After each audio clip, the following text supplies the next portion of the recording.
Amigos queridos,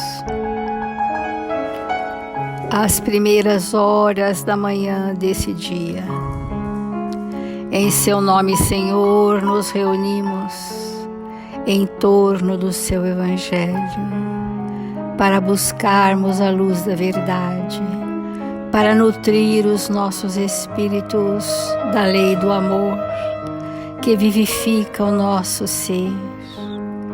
Aqui estamos, Senhor Jesus, confiantes na sua misericórdia. Que sua paz se estabeleça em nossos corações, para que, unificados nos sentimentos do bem, possamos aprender a servir em seu nome. Que as infinitas bênçãos do seu amor nos alcance nesta hora e que possam se espraiar por toda a humanidade da terra. Assim, amigos queridos, sentindo a presença solene e amiga dos tarefeiros de Jesus responsáveis por este Evangelho, com alegria e paz em nossos corações, iniciamos as reflexões desta manhã. Obrigada, Senhor, obrigada, amigos queridos, e que assim seja, Mestre.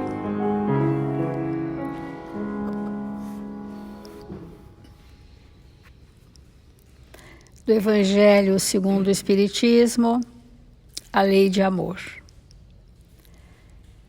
A lei de amor substitui a personalidade pela fusão dos seres e aniquila as misérias sociais. Feliz aquele que, ultrapassando a sua humanidade, ama com amplo amor seus irmãos em dores. Então, vamos compreender aqui no capítulo 11, amar o próximo. Como amar o próximo? Como a nós mesmos?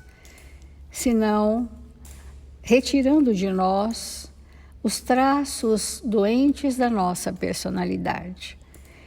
Quando a lei de amor substitui a personalidade por personalidade, estamos entendendo traços derivados do egoísmo, traços derivados do orgulho, traços derivados do personalismo, traços de crueldade, né? Todos, a passionalidade, o ciúme, a inveja, a possessividade, os tormentos humanos são expressões personalísticas da nossa individualidade. A fusão dos seres, as individualidades, os espíritos que somos não se fundem, porque somos genuínos, únicos. Mas o que se funde são os sentimentos. Então, se eu estou vibrando compaixão e o outro está vibrando compaixão, nós estamos na mesma frequência vibratória. Houve uma perfeita sintonia, uma comunhão de vibrações na compaixão. E isso é uma fusão de vibrações, mas a nossa individualidade não se funde. Mas quando nós deixamos prevalecer o que trouxemos de melhor em nós para entrar na vibração desses espíritos superiores, nós estamos dizendo que simbolicamente a nossa personalidade se acanhou, a nossa personalidade se apequenou para prevalecer em nós valores. E nesse momento em que prevalecem em nós valores, nós estamos dizendo que estamos nos relacionando de espírito para espírito e então os sentimentos hão de prevalecer. Essa é a dinâmica que nós temos que compreender. Então, o que é amar? Amar é se desfazer dos excessos da sua personalidade. E as pessoas reagem muito contrariadas a essa afirmação, dizendo, mas eu vou ter que mudar a minha personalidade, eu vou ter que não ter essa personalidade? A resposta é sim. É sim. Porque o que nós temos que ter é caridade. Nós temos que ter indulgência, nós temos que ter benevolência. Mas eu vou abrir mão do meu ponto de vista, se ele não for a representação da lei de Deus? Sim. Se ele for a representação da lei de Deus, não é seu ponto de vista, é uma verdade. Porque o ponto de vista é uma elaboração peculiar ao meu pensamento. E às vezes o meu ponto de vista é a expressão do meu pensamento característico mais negativo. E eu penso que é uma verdade, luto por isso, rompo relacionamentos por isso, coloco as minhas más paixões por acreditar num pensamento característico equivocado que arrasta crenças, atavismos arquisseculares. E nós achamos que os atavismos arquisseculares são verdades. E queremos impor esse ponto de vista. Isto que nós estamos trazendo hoje é absolutamente o oposto da lei de amor. Que quando ele fala assim, substitui a agudeza dos nossos pontos de vista, chamado personalidade, pela fusão dos sentimentos. Tanto que quando uma pleiade de espíritos se apresenta, por exemplo, a pleiade de espíritos ligados a Bezerra de Menezes, nós não vamos saber diferenciar se é o Bezerra ou se é o principal amigo do Dr. Bezerra, se é o outro amigo do Dr. Bezerra, porque a vibração é igual. Isso é vibrar no diapasão daquela faixa dos espíritos ligados a Bezerra, dos espíritos ligados a Eurípides, dos espíritos ligados a Caibar-Schutel, dos espíritos ligados, enfim, a Emmanuel. Então, eles trabalham em pleiades. Eles formam no mundo espiritual grandes cortejos de espíritos sublimados que estão no mesmo diapasão, mas a individualidade deles é única. A história que cada um de nós fez ao longo de milhares e milhares de séculos é única. Olha que interessante. Então eu não perco a minha individualidade, a minha história, mas a vibração que nos iguala, vamos dizer assim, nos assemelha, assim, amigos, né? Quando as pessoas convivem muito, elas são muito semelhantes nas vibrações, porque há uma troca, uma constante permuta de vibrações que vão igualando. O que está excedente em mim passa para ele, dele passa para o outro, do outro passa para mim, aquilo vai equalizando aquela fusão de sentimentos que nos identifica. Né? Quantas vezes as pessoas dizem, você é da terra de Ismael? Mas por que as pessoas estão dizendo isso? Porque existem vibrações que nos identificam, que têm similitude, embora as nossas individualidades sejam únicas. Mas a personalidade pode não ser prevalecente mais em nós. Então, o que é amar? Amar é se desfazer dos excessos da personalidade. Essa é a lei do amor.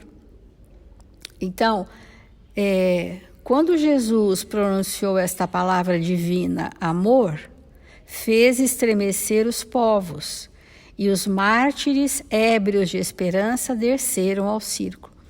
Então, quando Jesus, naquele encontro memorável com Hanan, que ia ser o seu juiz, às portas do templo, aquele diálogo que Jesus estabelece, ele já repercutiu o seu amor naquele coração. Porque as pessoas ficavam totalmente extasiadas com a palavra de Jesus, quando ele convida Simão e André, que foram os primeiros que ele foi junto aos pescadores, na barca de Simão, quer vir ter comigo? Né? Ei, quer vir ter comigo para implantar o reino de Deus na consciência dos espíritos? Mas falou nas palavras da época, né, que não seriam mais pescadores de peixes, mas de almas. Né? O que são pescadores de almas que não sejam aqueles espíritos que nos arrebatam, que nos convidam a realmente mudar o roteiro da nossa existência na Terra, sintonizado com as leis divinas. Essa é a lei do amor, né?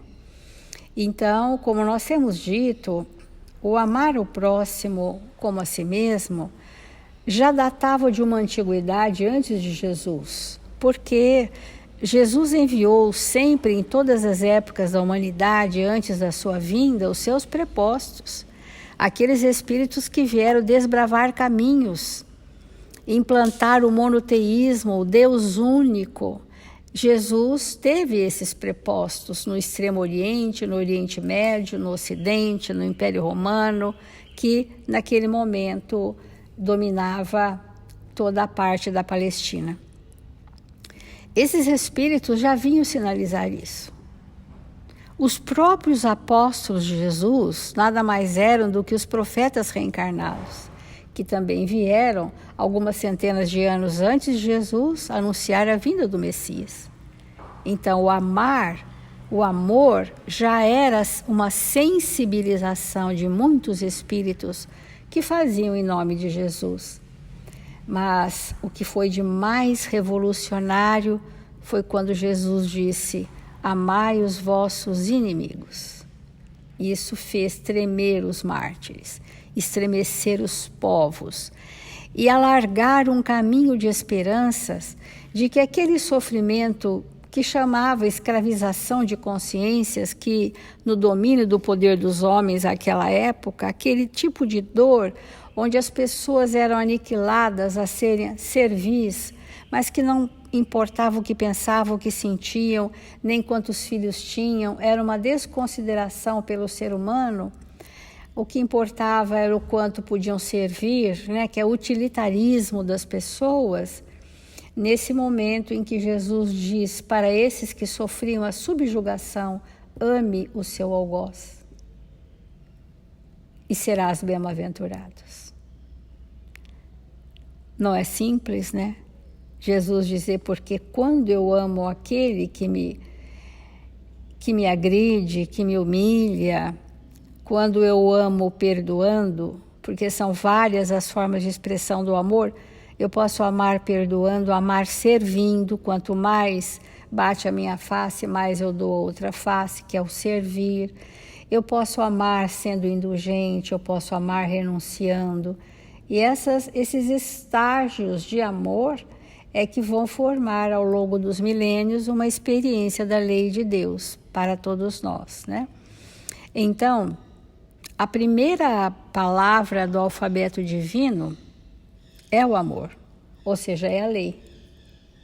Primeira palavra do alfabeto divino é o amor, ou seja, é a lei que rege o universo. E a segunda palavra é a reencarnação, porque ninguém vai ao Pai senão através de sucessivas reencarnações. Ninguém constrói o reino de Deus senão através de sucessivas reencarnações, porque é a lei do progresso, né? É muito interessante nós entendermos que a primeira palavra ou a primeira letra do alfabeto divino é o amor e a segunda letra do alfabeto divino é a reencarnação. Seguindo ainda nessa linha de compreensão sobre de que forma nós vamos, na prática do dia a dia, exercitar a duras penas o que não está pronto em nós. E nós temos falado bastante da questão do samaritano, e Emmanuel aborda inúmeras lições sobre o samaritano. É bem interessante isso. Por que será que o samaritano é o exemplo do espírito que, né, que compõe mesmo o bem para todos, né? Então aqui tem, na intimidade doméstica, é uma lição bem interessante e que vai falar sobre esses aspectos, né? A história do bom samaritano, repetidamente estudada, oferece conclusões sempre novas. Porque nós ficamos presos à história do samaritano, não ao contexto.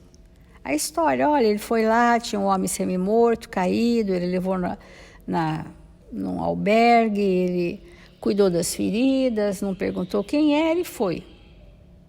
E a gente acha que faz isso quando a gente vai na periferia das cidades e encontra os nossos irmãos, entre aspas, caídos e usa de recursos mínimos da comunidade para amparar aquele espírito.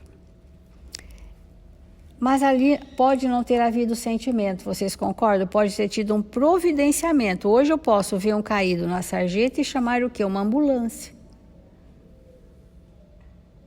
Nós podemos ver uma pessoa correndo perigo de vida, a gente pode chamar o quê? A polícia. E nisso pode não ter nenhum sentimento, nenhuma intenção, mas pode não ter um sentimento, porque não foi eu que fiz, né? Hoje, se nós vemos uma pessoa num estado de muita perturbação, nós podemos ser aqueles que atravessamos a rua, como fizeram o doutor da lei e o sacerdote. Para não correr risco, eu vou atravessar a rua, vai que ele está perturbado, né, inadequado. Se alguém me bate à porta de casa, muitas vezes eu nem vou abrir porque eu tenho medo. Então, essa disponibilidade de aceitar a dor do outro e acolher, né? Quem de nós, hoje, diante de uma pessoa em estado de mendicância, em estado de vulnerabilidade, que bate a nossa porta, nós o convidamos para entrar, para que ele possa se higienizar, para que ele possa se alimentar, para que ele possa levar uma roupa limpa, para que ele possa sair de lá com esperança de progresso. Então, isso tudo fica muito teórico quando essa experiência não nos compõe ainda. Então, o viajante compassivo encontra o ferido anônimo na estrada. Não hesita em auxiliá-lo. Então, vamos pensar que nós estamos numa estrada e tem uma pessoa no acostamento debruçada e caída. A nossa primeira atitude será que é parar e socorrer ou chegar no primeiro posto de auxílio ao usuário daquela rodovia e pedir que alguém vá lá socorrer? Vamos ser bem sinceros. Estende-lhe as mãos, pensa-lhes as feridas, recolhe-o nos braços sem qualquer ideia de preconceito, condu-lo ao albergue mais próximo, garante-lhe a pousada. Ouvida conveniências e permanece junto dele enquanto necessário. Abstém-se de indagações, não pergunta, não faz nenhum histórico, nenhum levantamento, nenhum questionamento. Parte ao encontro do dever, assegurando-lhe a assistência com os recursos da própria bolsa, sem prescrever-lhe obrigações. O recurso tem que ser nosso, né? Porque quando a gente usa um dinheiro que não é nosso, aquele bem também não é nosso. Né? A história da mãe que sai com a carroça cheia de cesta básica, vamos dizer assim, de alimento para os necessitados, e a filha, mãe, deixa que eu vou dar. E ela diz o quê? Você vai dar quando for do seu. Né? Do suor do seu corpo. Então, assim, quando o Chico reunia no bairro da periferia Uberaba, embaixo do abacateiro, a gente teve a oportunidade de estar lá algumas vezes, ele dava uma parte do salário dele, que ele comprava em moedas, ele revertia em moedas e distribuía uma moeda que valia número 1, que hoje eu não sei o número dessa moeda, e um pãozinho francês, sem nada dentro. Mas aquele pão era o pão fluidificado das bênçãos de Jesus, que ao comer aquele pão era o equivalente a tomar a água fluidificada. Então, mas aquilo era o que ele realmente podia dar dele, né? Que não é a quantidade. Jesus transmitiu-nos a parábola ensinando-nos o exercício da caridade real, mas até agora, transcorridos quase 2 milênios, aplicamo-la via de regra às pessoas que não nos comungam o quadro particular. Quase sempre, todavia, temos caídos no reduto doméstico, que eu achei aqui que foi bem importante, a gente já falou em outra lição, com a mesma conotação aqui de Emmanuel.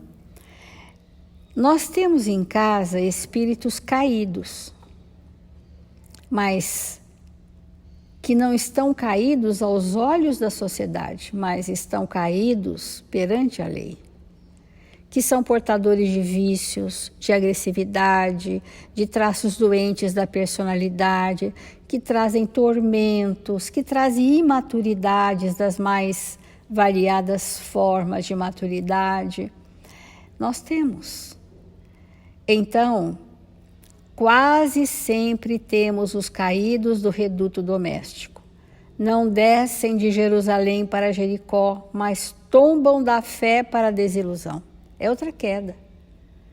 Cair da fé para a desilusão, para a descrença, são as pessoas desiludidas, são as pessoas que tiveram gravíssimas decepções, ou que estão assustadas por alguma notícia relativa a elas, ou porque estão se sentindo incapacitadas de fazerem por si mesmas o que deveriam, estão frágeis, vulneráveis, mas não estão descendo de Jerusalém para Jericó, e nem estão nas estradas externas, estão tombadas da fé para a desilusão.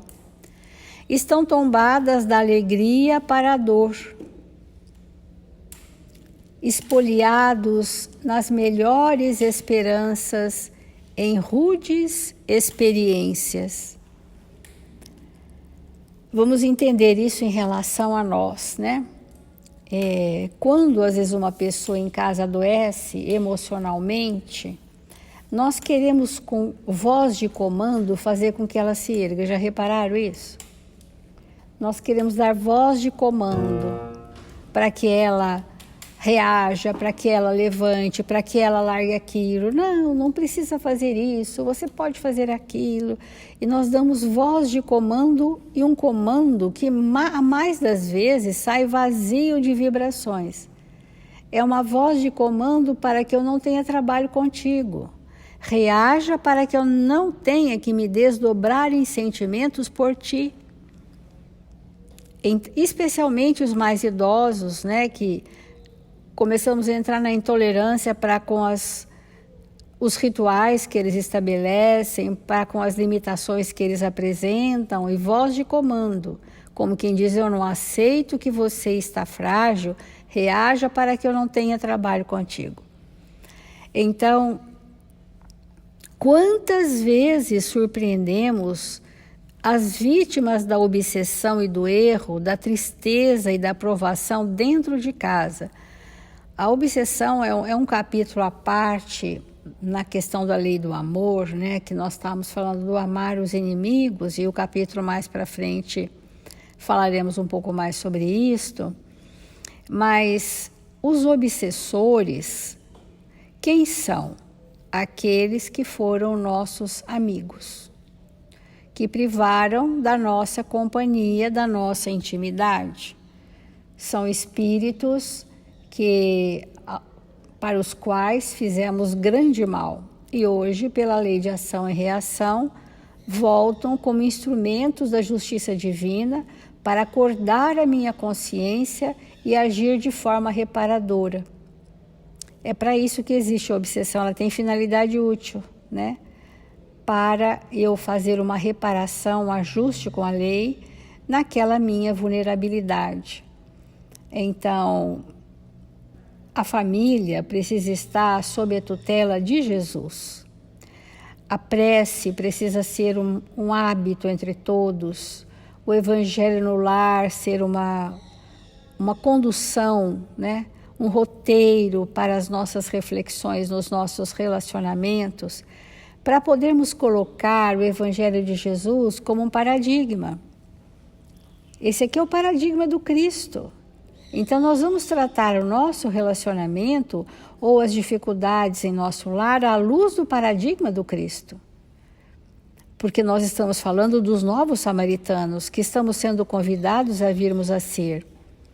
Então, julgamos assim que a parábola do bom samaritano produzirá também efeitos admiráveis, toda vez que nos decidirmos a usá-la na vida íntima, compreendendo e auxiliando os vizinhos e companheiros, parentes e amigos, sem nada exigir e sem nada perguntar. Amigos queridos, nós já sabemos o que nós vamos dizer, mas é muito imperioso a gente reforçar, porque estamos diante de espíritos muito benevolentes para conosco, que nos estimulam a pensarmos juntos se nós já identificamos de verdade a importância da família em nossas vidas. A importância do conviver, a importância do entrechocar das personalidades, a importância das mudanças íntimas que só com aqueles espíritos desafiadores não seria possível, né? Essa é a importância, porque, infelizmente, no planeta Terra, cada vez mais a gente assiste ao individualismo, né? As pessoas querendo muito cedo se apartarem do ambiente familiar para viver a sua vida e não tendo ainda realizado aquilo que vieram fazer. É diferente quando a gente já construiu com aqueles que a gente veio e a gente então vai ter a sua vida própria, isso é natural, legítimo, mas às vezes esse afastamento começa aos 17 anos, quando a criança jovem ainda já quer ficar muitos quilômetros longe de casa, porque aquilo para elas é muito difícil. Então elas vão sair de casa aos 17 anos e não voltam mais, porque depois da universidade, às vezes já vêm casados, já vêm com outros planos, já vão trabalhar em outro lugar e rompem. E aquela pendência evolutiva, ela não se recupera depois. Por isso que nós estamos nessa linha da lei do amor, incentivando muito os evangelizadores das crianças a realmente desenvolver nelas hábitos espirituais que gerem sentimentos para aqueles que nos são difíceis. Como, por exemplo, o sentimento que a gente está tentando desenvolver com as crianças é o respeito, né? Que se deriva nas obrigações, nos deveres para consigo, para com o próximo. O quanto as pessoas difíceis são instrumentos de Deus para eu ser um espírito melhor. Então é nesse momento da humanidade, isso é extremamente necessário fazermos em benefício de todos nós. Então os pais nos seus lares, os evangelizadores com essas crianças e nós outros refletindo sobre isso na intimidade do nosso ser. Então vamos fazer a nossa prece e deixarmos essa reflexão que os amigos espirituais trouxeram para nós nessa manhã.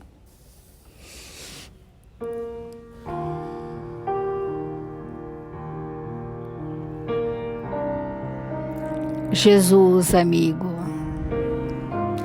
sabemos que nos renovas por meio das grandes provas que visitam o nosso coração. E pedimos nesta hora, Senhor, em que a humanidade testemunha o conhecimento da verdade, que somos convidados a estes testemunhos, que tenhamos a força da fé, a dignidade dos bons, a indulgência dos espíritos amorosos, para que a nossa existência na Terra seja pautada no bem constante. Socorre, Senhor, a humanidade da Terra uma vez mais, para que todos os nossos irmãos sejam visitados pelo seu amor e socorridos pela vossa misericórdia. Assim, amigos queridos, confiantes neste amparo divino, na justiça irretocável das leis de Deus, encerramos o Evangelho desta manhã dizendo: glória a Deus nas alturas, paz na terra, boa vontade entre os homens, hoje e sempre, e que assim seja.